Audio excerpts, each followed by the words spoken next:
Λοιπόν, κυρίες και κύριοι συνάδελφοι, υπάρχει απαιτούμενη απαρτία, αν και δεν χρειάζεται αυτή η συνεδρίαση.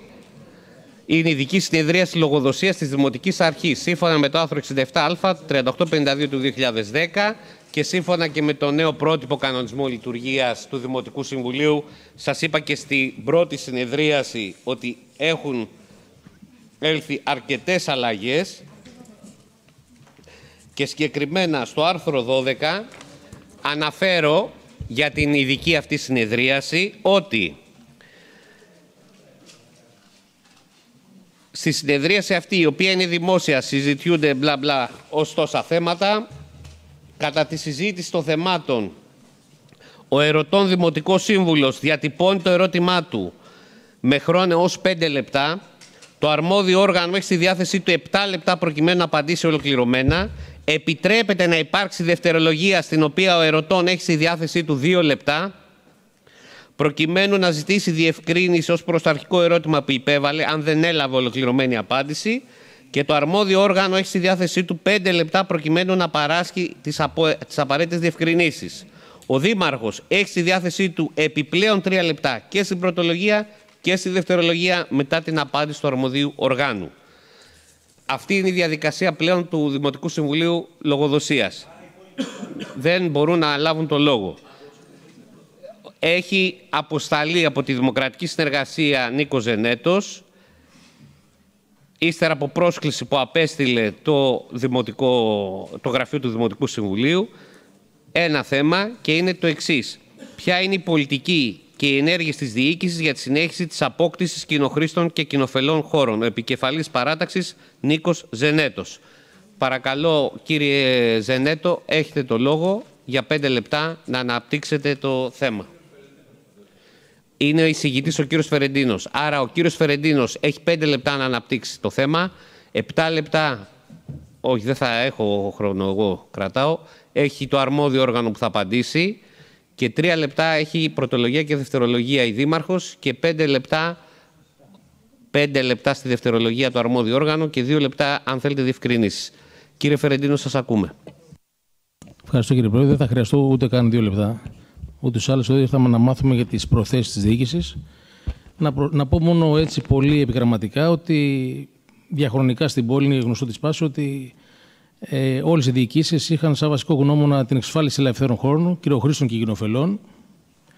Είναι προφανές ότι το πλήθος και η έκταση των χώρων αυτών είναι άμεσα συνδεδεμένος και με την ποιότητα της ζωής των κατοίκων, αλλά και την αναβάθμιση ή υποβάθμιση αντίστοιχα του οικιστικού και πολεοδομικού ιστού. Γνωρίζουν όλοι ότι η πόλη μας, σε σχέση και με άλλους δήμους της Δυτικής Αθήνας, μην πω για άλλα προάστια, έχει ένα πολύ μεγάλο αριθμό κοινόχρηστων και κοινοφελών εκτάσεων. Θα ήταν λάθος να μην πω πρόσφατα για τις μεγάλες εκτάσεις εκατέρωθεν της Στιβών, στο νέο τμήμα της Στιβών και πολλούς άλλους χώρους. Είχε καταρτιστεί το επιχειρησιακό σχέδιο για την εξασφάλιση των κοινόχρηστων και κοινοφελών χώρων, το ΕΣΕΚ το λεγόμενο, το οποίο είχε καταρτήσει ο Δήμος και είχε ψηφιστεί από τις Επιτροπές Ποιότητας Ζωής ομόφωνα. Ο Δήμος λοιπόν και η διοίκηση θεωρούμε σε αυτό το περιβάλλον που διανύουμε ότι οφείλει να προχωρεί άμεσα σε δράσεις, έχει χρηματοδοτικά εργαλεία, ένα από τα οποία είναι το Πράσινο Ταμείο, όπως επίσης και εργαλεία δανειοδότησης από τράπεζες, έτσι ώστε αυτοί οι χώροι που είναι τόσο πολύτιμοι για την ανάπτυξη μιας πόλης να μην χαθούν. Θα πω μόνο ότι οι κοινόχρηστοι και κοινοφελείς χώροι αυτή τη στιγμή στην πόλη μας διακρίνονται σε 3 περιπτώσεις. Στους χώρους για τους οποίους δεν έχει αρθεί η ρημοτομική απαλωτρίωση στην άμεση δικαστικής απόφασης, σε χώρους για τους οποίους έχει υποβληθεί αίτηση άρσης της ρημοτομικής απαλωτρίωσης ή εκκρεμεί αντίστοιχα η έκδοση δικαστικής απόφασης περί της άρσης, και τέλος, σε χώρους για τους οποίους έχει αυτοδικαίως αρθεί η ρημοτομική απαλωτρίωση. Τέλος, υπάρχουν και χώροι που δεν εμπίπτουν σε καμία από αυτές τις περιπτώσεις. Θα θέλαμε λοιπόν με αγωνία να δούμε ποιες είναι οι προθέσεις της Δημοτικής Αρχής σχετικά με την διατήρηση ή μη των ελεύθερων χώρων στην πόλη που είναι τόσο ζωτική σημασία για την πόλη μας. Το λόγο έχει ο αρμόδιος αντιδήμαρχος, ο κύριος Αποστολόπουλος. Κύριε Αποστολόπουλο, έχετε 7 λεπτά.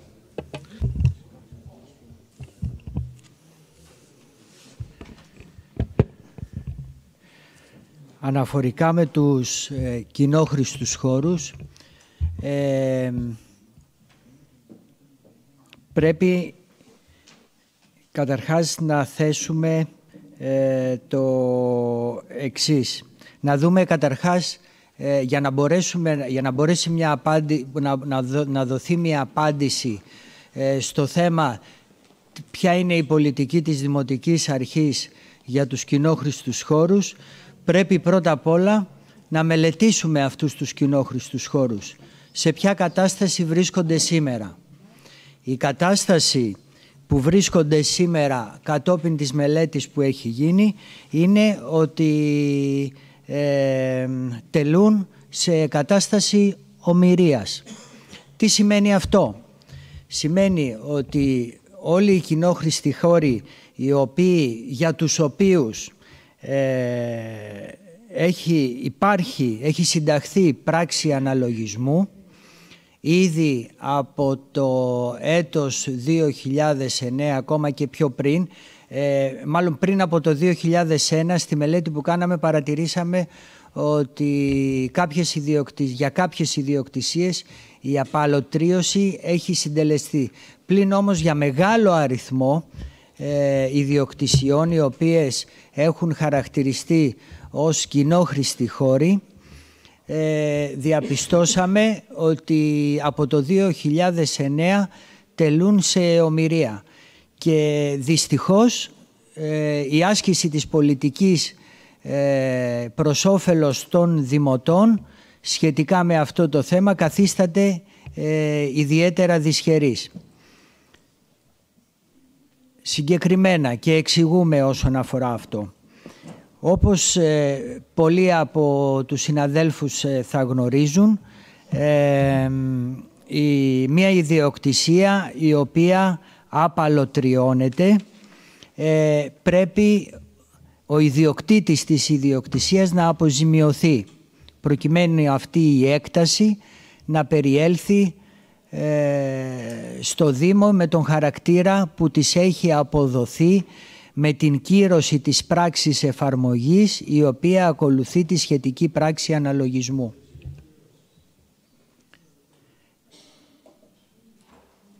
Παρατηρήσαμε από τη μελέτη επίσης που κάναμε ότι η προηγούμενη Δημοτική Αρχή, και το λέω αυτό για να δούμε πώς συνεχίζεται σήμερα στην παρούσα Δημοτική Αρχή, δέσμευσε ιδιοκτησίες χαρακτηρισμένες ως κοινόχρηστους χώρους, χωρίς ωστόσο να συντελέσει την απαλωτρίωση, χωρίς ωστόσο να συντελέσει τις απαλωτριώσεις. Τι είναι αυτό που λέμε, τι συμβαίνει με αυτό που λέμε?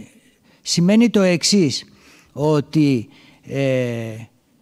κατέβαλε ο Δήμος χρήματα προς τους ιδιώτες και κατέβαλε μόνο το ποσό που αναλογούσε στο Δήμο, αφήνοντας σε ομηρία τους παρόδιους της ιδιοκτησίας για την οποία είχε καταβάλει το ποσοστό του. Δηλαδή, από το 100% μιας ιδιοκτησίας η οποία με απλά λόγια είχε χαρακτηριστεί ως κοινόχρηστος χώρος, καταβλήθηκε το ποσό που αναλογούσε στο Δήμο, που μπορούσε να είναι το 20, το 30, το 40% επί της συνολικής εκτάσεως του ακινήτου, και το υπόλοιπο ποσό, το υπόλοιπο ποσοστό της ιδιοκτησίας που έπρεπε να αποζημιωθεί από τους παρόδιους της ιδιοκτησίας, έμεινε κυριολεκτικά στον αέρα. Γιατί έγινε αυτό το πράγμα? Προφανώς γιατί ο Δήμος έτρεξε με ιδία χρήματα να καταβάλει, να καταβάλει στον ιδιοκτήτη το ποσοστό που του αναλογούσε, προφανώς για να αποφύγει ο ίδιος κάποιες δικαστικές συνέπειες από την μη καταβολή. Το θέμα είναι όμως ότι άφησε έρμεους όλους τους υπόλοιπους εμπλεκομένους. Και μιλάμε για δημότες. οι οποίοι δημότες ξαφνικά κλήθηκαν μέσω της πράξης αναλογισμού να καταβάλουν υπέρογκα ποσά, τα οποία δεν είχαν. Και άρχισε ο κόσμος μεταξύ του να τσακώνεται, να μαλώνει και να τρέχει στα δικαστήρια για να προστατέψει την περιουσία του με τον οποιονδήποτε τρόπο. Τι σημαίνει αυτό πρακτικά? Ότι δεν υπήρχε πολιτική πάνω στις ιδιοκτησίες που είχαν χαρακτηριστεί ως κοινόχρηστη χώρη και ήταν προς απαλωτρίωση. Όταν εκδίδεται μία πράξη εφαρμογής, όταν κυρώνεται μία πράξη εφαρμογής μετά από μία πράξη αναλογισμού, δημιουργούνται και οι κοινόχρηστοι χώροι, χαρακτηρίζονται οι κοινόχρηστοι χώροι, οι οποίοι, όπως γνωρίζουν οι περισσότεροι, για να αλλάξει ο χαρακτηρισμό τους μετά προϋποθέτει μεγάλες και χρονοβόρες διαδικασίες. Το ποια πολιτική θα ακολουθηθεί από την εκάστοτε δημοτική αρχή για το ποιες ιδιοκτησίες θα επιλέξει τελικά να απαλωτριώσει στο σύνολό τους και όχι μερικώς, για να αποφευθούν αυτά τα αποτελέσματα, δηλαδή των διενέξεων μεταξύ των δημοτών, μεταξύ του ιδιοκτήτη και των παρόδιων, πρέπει να γίνεται, θεωρούμε, με βάση δεκαετία, εικοσαετία, τριακονταετία και ακόμα και περισσότερο αν είναι δυνατόν. Δυστυχώς η μελέτη που έχει γίνει όσον αφορά τους κοινόχρηστους χώρους και έτσι όπως έχουν διαχειριστεί από την προηγούμενη Δημοτική Αρχή, δεν αφήνει πολλά περιθώρια επιλογών στην παρούσα Δημοτική Αρχή. Γιατί επαναλαμβάνω ότι υπάρχει μια δέσμευση αυτών των κοινόχρηστων χώρων που δεν αφήνει επιλογές σήμερα σε εμάς για να κάνουμε πολλά πράγματα. Ίσως μεμονωμένα για κάποιες ιδιοκτησίες θα μπορούσε κάτι να υποθεί ή κάτι να συζητηθεί. Όμως στο σύνολό τους, ή μάλλον για μεγάλο ποσοστό κοινόχρηστων χώρων, θα πρέπει να τους αντιμετωπίσουμε ως ένα κομμάτι γης το οποίο απλά βρίσκεται μέσα στο Δήμο μας, το οποίο είναι αποτέλεσμα της πολιτικής που ασκούσε η προηγούμενη Δημοτική Αρχή. Άρα λοιπόν καθίσταται αυτονόητο σε όλους και προς όλους ότι η άσκηση πολιτικής... Συντομεύστε αν θέλετε, γιατί έχετε υπερβεί το χρόνο. Έχω υπερβεί, ευχαριστώ. Επίσης, ολοκληρώνω με αυτό, ευχαριστώ Πρόεδρε, ότι έγιναν οι πράξεις αυτές από τη Δημοτική Αρχή χωρίς να υπάρχουν χρήματα. Και πώς αποδεικνύεται ότι δεν υπήρχαν χρήματα? Γιατί στα κριτήρια που έθεσε η Επιτροπή Ποιότητας Ζωής, που αναφέρθηκε και ο εισηγητής του συγκεκριμένου θέματος από την αντιπολίτευση, και συγκεκριμένα στην υπαριθμό πρωτοκόλλου 15-100 κάθετος 28 Δευτέρου 2023, στην οποία παρευρέθηκαν και ψήφισαν ομόφωνα οι κύριοι Νικόλαος Ζενέτος, Φερεντίνος Γεώργιος, Φραγκάκης Γεώργιος, Γκιό Καλλιός Στέλλα, Κουμαραδιός Γεώργιος και Ανδρίου Γεώργιος, στο εισηγητικό τους αναφέρονται πολύ συγκεκριμένα και λένε το εξής, στην εισήγηση που έχει τεθεί από την επικεφαλής, ότι η κυριότερη αδυναμία εξασφάλισης των κοινόχρηστων χώρων και κοινοφελών οφείλεται σαφώς στο πολύπλοκο θεσμικό πλαίσιο για την εφαρμογή των σχεδίων μέσω των διατάξεων που προέβλεπε το νομοθετικό διάταγμα 17/7 του 2023 και με βασικό εργαλείο απόκτησης δημόσιας γης, την πράξη αναλογισμού αποζημίωσης λόγω ρημοτομίας, αυτό που συζητούσαμε πριν δηλαδή, ώστε να αποζημιωθούν οι ιδιοκτήτες των ρημοτομούμενων οικοπαίδων. Αυτό όμως, προσέξτε και ολοκληρώνω αμέσως. Συγγνώμη, με εκθέτετε. Εγώ την απόφαση την καταθέτω. Αυτό και σε συνδυασμό με την ανεπάρκεια οικονομικών πόρων που κατέλεγε σε χρόνια αδυναμία αποζημίωσης των χώρων. Άρα λοιπόν οδηγούμαστε σε ομηρία με την αδυναμία οικονομικών πόρων όπως έχει ψηφιστεί ομόφωνα, σε συνδυασμό με την καταβολή μέρος του ποσού της αποζημίωσης προς τον ιδιοκτήτη και τον εγκλωβισμό των λοιπών παρόδιων σε μια δικαστική διένεξη. Ευχαριστούμε τον κύριο Αντιδήμαρχο. Κύριε Φερεντίνο, θέλει δευτερολογία.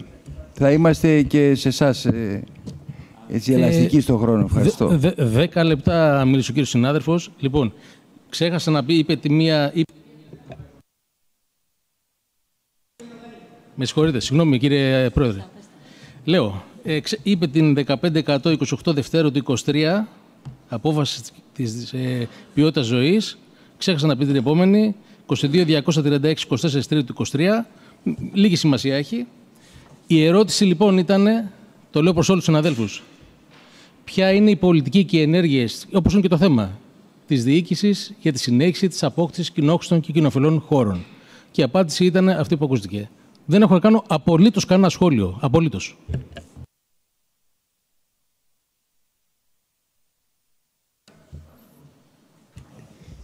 Θέλει να κλείσει, κύριε Δήμαρχος. Ο κύριος Αντιδήμαρχος. Για να μπορέσει να δοθεί μια σαφής απάντηση, η απάντηση λοιπόν είναι η εξής, ότι θα πρέπει να υπάρξουν χρήματα. Χρήματα λοιπόν όπως συνομολογείται και από την απόφαση του 2023 δεν υπάρχουν. Άρα λοιπόν πρέπει πρώτα να βρεθούν χρήματα ή να βρουν με τρόπο να διαχειριστούμε πόρους για να μπορέσουμε να προχωρήσουμε στην συντέλεση των πράξεων απαλωτρίωσης προς όφελος των δημοτών. Η Δήμαρχος έχει δει το λόγο. Κυρίες και κύριοι συνάδελφοι, σε σχέση με το θέμα που ετέθη από την Παράταξη Δημοκρατική Συνεργασία Νίκος Ζενέτος και συγκεκριμένα με το λεκτικό ποια είναι η πολιτική και οι ενέργειες της διοίκησης για τη συνέχιση της απόκτησης κοινόχρηστων και κοινοφελών χώρων, έχω να παρατηρήσω τα εξής. Αρχικά, όταν μιλάμε για ποια είναι η πολιτική και οι ενέργειες της διοίκησης, δεν περιγράφεται σε ένα συμβούλιο λογοδοσίας. Η λογοδοσία έχει να κάνει, όπως περιγράφεται, εξονυχιστικά και αναλυτικά και περιοριστικά ταυτόχρονα από τον νόμο, είναι για το τι συνέβη στο παρελθόν και τον ένα χρόνο της διοίκησής μας. Άρα όχι για τα μελούμενα, όχι για το μέλλον, όχι για το προσδοκόμενο, ούτε το ευκταίον. Εν πάση περιπτώσει, ο Αντιδήμαρχος ανέπτυξε πάρα πολύ αναλυτικά για το πώς λειτουργούσε η προηγούμενη Δημοτική Αρχή σε σχέση με τους κοινόχρηστους και κοινοφελείς χώρους και αυτό για εμάς είναι δεσμευτικό. Ο τρόπος ο οποίος έχει λειτουργήσει έχει καταστήσει πάρα πολλούς χώρους σε καθεστώς ομηρίας, όπως πολύ σωστά διετύπωσε. Αυτό πρακτικά τι σημαίνει? Ότι εκτός από το γεγονός ότι έχουμε να αντιμετωπίσουμε ένα πολύπλοκο θεσμικό πλαίσιο, εκτός από το γεγονός ότι έχουμε να αντιμετωπίσουμε την αλλαγή από το Δημοτικό Συμβούλιο, εκεί που ήταν γνωμοδοτικό όργανο, να γίνεται αποφασιστικό για το μέλλον ενός ακινήτου και πολύ περισσότερο σε σχέση με την περιφέρεια που είχε αποφασιστικό ρόλο και πλέον έχει γνωμοδοτικό, έχουμε να αντιμετωπίσουμε και μία απελθούσα Δημοτική Αρχή, η οποία δεν έχει το σθένος, και αυτό φαίνεται, και παρακαλώ να γυρίσουν οι κάμερες να δείξουν το ενδιαφέρον της απελθούσης Δημοτικής Αρχής, έτσι, για το θέμα που έδεσαν οι ίδιοι πάνω στο ζήτημα των κοινόχρηστων και κοινοφελών χώρων. Πυροτεχνηματικά βέλη τύπου αυτά που ακούγονται πάντα, να ξέρετε, δεν μπορούν να συνοδεύονται όταν οι ίδιοι τεχνοκράτες, όταν οι ίδιοι οι μηχανικοί σου, όταν οι ίδιες οι τεχνικές σου υπηρεσίες είναι σε πραγματικό αδιέξοδο. Είναι σε αδιέξοδο και κυρίως είναι η αδιέξοδος που βιώνει η ίδια μας η πόλη, στην οποία έχουν δεσμευτεί πάρα πολλοί χώροι με έναν τρόπο ο οποίος είναι πολύ προφανές ότι αλλάζουν οι πόλεις από χρονιά σε χρονιά, από έτη σε έτη, από χρόνια σε χρόνια, από δεκαετίες σε δεκαετίες και φυσικά δεν μπορούμε να πούμε γιατί είχαν δεσμευτεί αυτοί οι χώροι, αλλά τουλάχιστον δεν υπήρξε επί 17 χρόνια της προηγούμενης Δημοτικής Αρχής κανένα σαφές σχέδιο χαρακτηρισμού ή αποχαρακτηρισμού χώρων σε σχέση με τα αιτήματα των δημοτών για άρση της απαλωτρίωσης. Εμείς λοιπόν είμαστε σε θέση αυτή τη στιγμή να προσπαθούμε να βάλουμε σε μία σειρά όλους αυτούς τους χώρους, να δούμε τι αιτήματα μπορούμε να κάνουμε στο Πράσινο Ταμείο, από εκεί και πέρα όμως όχι να θέσουμε πάλι σε ομηρία χώρους οι οποίοι μένουν σίγουρα σε κανένα επίπεδο χρήσιμοι για τους δημότες και για το συλλογικό όφελος. Σε κάθε περίπτωση είμαστε διεκδικητικοί, σε κάθε περίπτωση, όπως είδατε και στην προηγούμενη συνεδρίαση, προβήκαμε σε απόσυρση του θέματος προκειμένου να συζητήσουμε με τους παρόδιους, οι οποίοι έρχονται στη δυσμενή θέση να πρέπει να αντιμετωπίσουν ένα επαχθές οικονομικό βάρος και φόρτο και να πρέπει να αντιμετωπίσουν κάτι το οποίο από τη μία θέλουν πραγματικά να απολαμβάνουν ελεύθερους, κοινοφελείς και κοινόχρηστους χώρους ανεμπόδιστα, από την άλλη όμως η τσέπη τους και ο τρόπος που έχει οριστεί το θεσμικό πλαίσιο, αλλά και ο τρόπος διοίκησης και ο τρόπος χάραξης πολιτικής πάνω στο συγκεκριμένο θέμα της απελθούσης Δημοτικής Αρχής, σε καμία περίπτωση δεν τους κρατά και δεν τους κάνει να αισθάνονται ασφαλείς. Αυτό που εμείς μπορούμε να σας πούμε, ότι υπεύθυνα μελετάμε με τους επιστήμονες, με τους τεχνοκράτες, με τους μηχανικούς μας, με το Πράσινο Ταμείο, παρατηρούμε πώς ενεργούν όμοροι δήμοι, παρατηρούμε πώς ενεργούν άλλοι δήμοι, προκειμένου να βελτιώσουν την ποιότητα ζωής των δημοτών. Είμαστε υπεύθυνοι, έχουμε καταλάβει το βάρος της ευθύνης και ένα τόσο σημαντικό ζήτημα που αφορά το περιβάλλον, την ανάπτυξη ψυχική και σωματική των συνδημοτών μας, δεν θα μας αφήσει σε κανένα επίπεδο αδιάφορους. Σας ευχαριστώ πολύ. Ωραία. Να πω τώρα και εγώ με τη σειρά μου ότι δεν είναι πρέπον μία παράταξη να βάζει θέμα λογοδοσίας, να γίνεται τοποθέτηση και να αποχωρεί πριν τη λήξη της συνεδρίασης. Λοιπόν, λυπάμαι πολύ. Ο Αντιπρόεδρος, δόξα τω Θεώ, κράτησε και τη διαδικασία. Λύεται η συνεδρίαση. Κύριοι συνάδελφοι, καλό βράδυ.